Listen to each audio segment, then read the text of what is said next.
Hello! We're going to tie a Czech Nymph pattern today. This is it. This is a heavily weighted fly and it drops through the water column fast. Works good in like riffles and off drop-offs and anywhere where there's caddis prevalent. So this is a size 10 curved shank hook in the vise. I'm going to use some white 6/0 thread. Before I attach any thread, I almost got ahead of myself there, I am going to use some sticky back lead foil to weight the fly. I'm going to take my scissors and cut off about a 1mm strip. Nice long strip.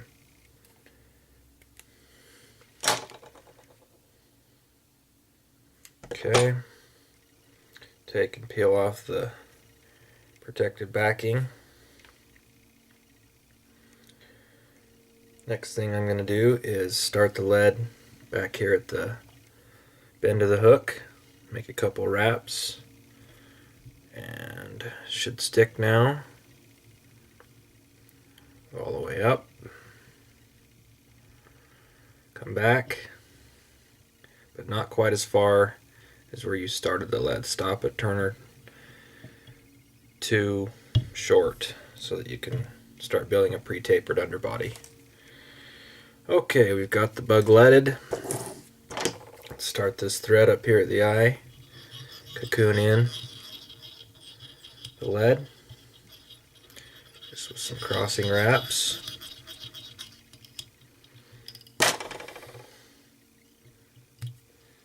Okay. Next thing I'm going to tie in is the shellback material, which I'm going to use this stuff called body glass. Pretty tough stuff, and you can substitute it for thin skin or just cut a thin strip of plastic bag or whatever you've got will work, as well as different colors and things. I'm just going to use clear for this demonstration. I'm going to cut a little tapered tie-in point. I'll show that to you here in just a second. Okay, you can see I've got kind of a long triangle right there. That's where I'm going to tie it in, and it helps to have that small taper at the very back of the fly. When you pull up and over, it just looks better. And if you try to tie on just the full square, you'll see what I mean, because it folds over and leaves little bits of plastic sticking out the back instead of being tapered like and folding right over. Okay, tie that down nice and securely. See, I didn't go all the way back with that lead, and now things are still uniform. I've filled in that gap. Okay, now that that's in, I'm going to tie in some under ribbing material, which in this case is going to be holographic material, mylar and gold. Tie it in on my side of the hook shank. Tie it right down to the very end of the body where that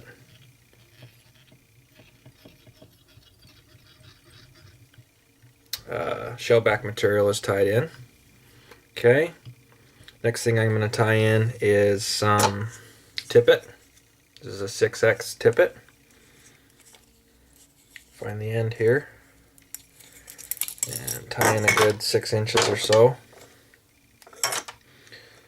You want to try to have a good amount of this because you want to be able to wrap it around your finger and pull tight when you're wrapping this because it's so slippery.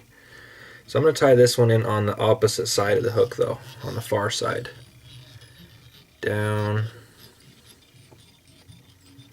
And I'm going to stop just short of the tying in point so that I can tuck a wrap of dubbing behind it, and that way it doesn't jump off the back of the hook when I'm trying to rib the material at the end. You'll see why here in just a second. So you have a whole assortment of colors to choose from. In this case I'm going to use some SLF material, some synthetic living fiber, and it just comes with a sample of a bunch of different colors of dubbing. I've tied a bunch of green ones lately. This time I'm going to tie a more pale color. Let's see, let's try this one. because I do see them kind of pale and yellowy, almost tannish clear sometimes in the water, as well as that really insect green. So I'm going to get my ribbing material out of the way here, if I can.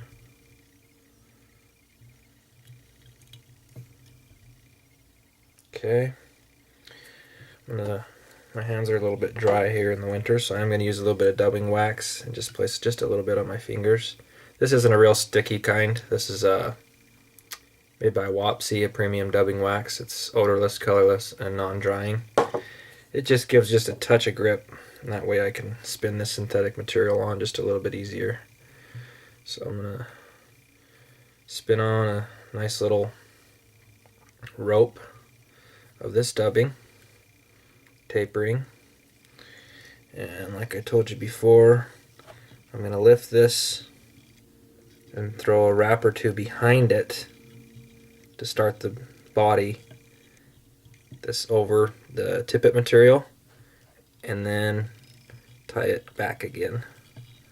And that really helps when we're tying off at the end, so it doesn't want to jump off the back of the hook so bad and slide off the plastic shell back material. So tighten as I go here. I only need to go about halfway. Trying to tie in just a bit of a taper. And that should work. Try and get a little bit better lighting here. Okay.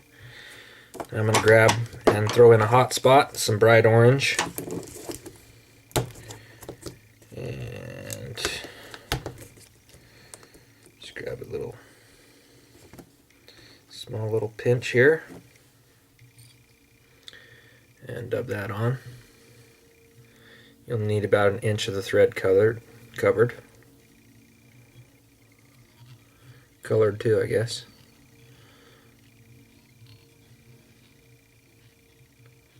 Okay, just throwing a small little hot spot there.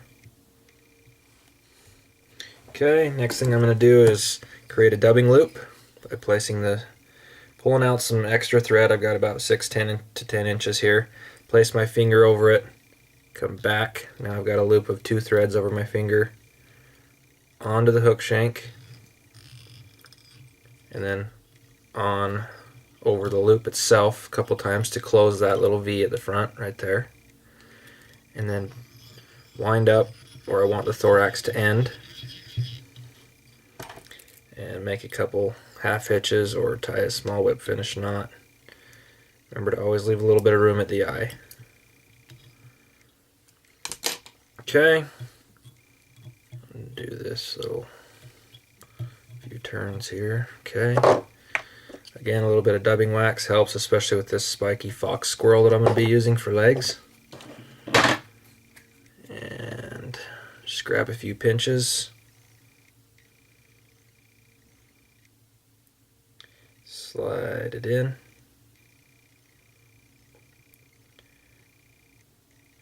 That dubbing really helps to hold it. Just take your time putting in nice thin little teased out sections of this guard material mixed with some of the under fur. Okay, that should be good. Next thing I'm going to do is stick in my dubbing loop, start giving it a twist to really create a shaggy chenille. And then once I've got it, oops, don't let your dubbing loop out of there. If you do, you can still twist it up, you can still save it. Twist it up by hand here. And I'll just pinch the end with my, instead of trying to poke that hook back through, I'll just grab it with my hackle pliers like this. Okay, so all is not lost. Begin wrapping and coax those fibers towards the back.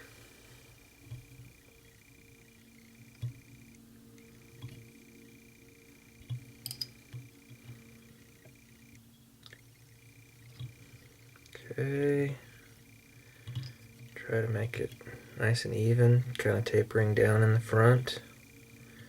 Once you get to your waiting thread, let's tie it off.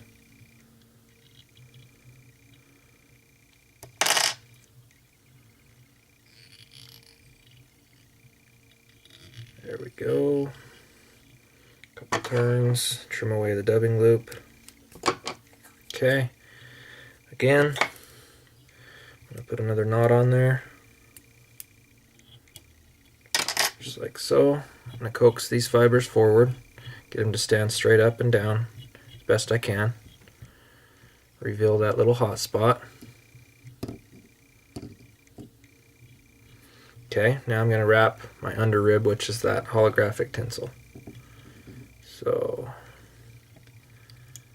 just take your time, try to make them fairly even, nice and tight, and try not to trap too many of the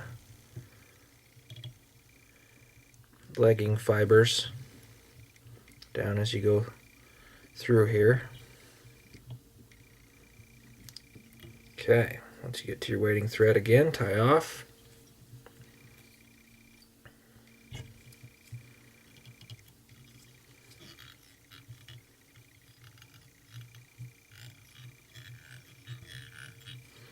A few nice firm turns. Cut away the waist. You guessed it, another knot. I don't like this to come falling off, coming undone on me. Okay. Again, let's just kind of scrub out and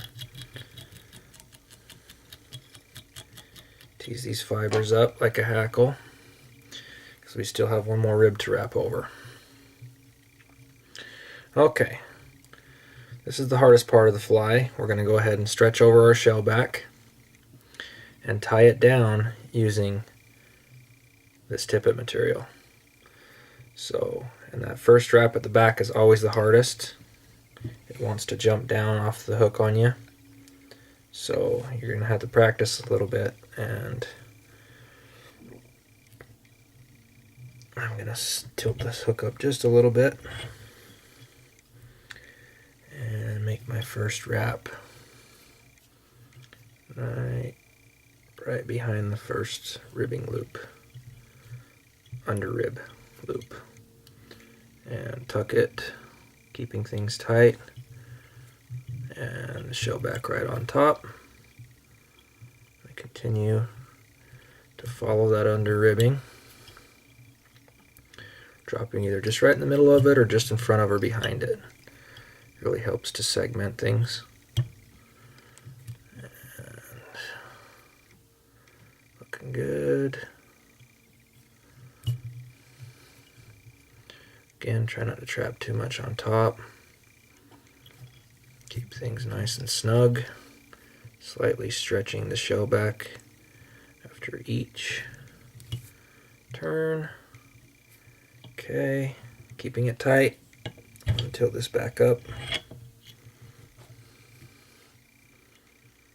And over.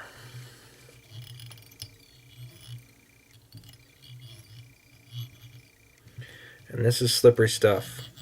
Basically plastic on plastic here, monofilament nylon over another slippery plastic. So I'm going to keep my thread tight at all times. I'm keeping pressure against the bobbin. I'm going to trim this off. A little tag of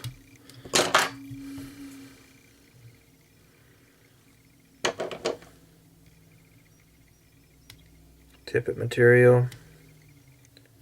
Sorry I'm in your way. Just kind of stretch slightly and trim away the rest of your body material. Now just kind of take a second to clean up the eye. There's always going to be a few little random ones, unless you're tying something for show, but this will just be a fish and fly. Create a nice little kind of caddisy thickness of head, and whip finish for the final time. Front there. Trim away the thread.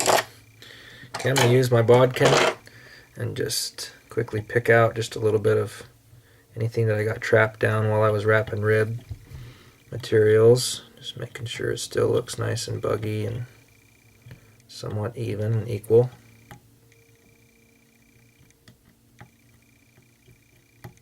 Okay, looks pretty good. Couple little frizzies over the eye, but I don't care. Not a big deal. Okay, so here's what we're left with so far. I'm going to color this bad boy up a little bit with a dark olive, black's fine too,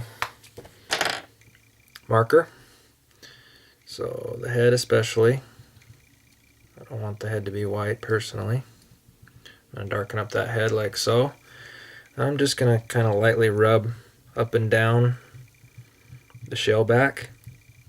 And what this is going to do is just pretty much put the ink right in where the ribbing goes over only. And then it really doesn't stick to the shell back at all. Not much anyway. So you'll see when I'm done here that it starts to just drop it. It kind of gives you that two-tone body look and still real light underneath, just like the real thing is. So you can see that gold coming through, got the double red, the little hot spot, nice leggy fly. Change the light up for you. Last thing we need to do is just throw a little head cement on there.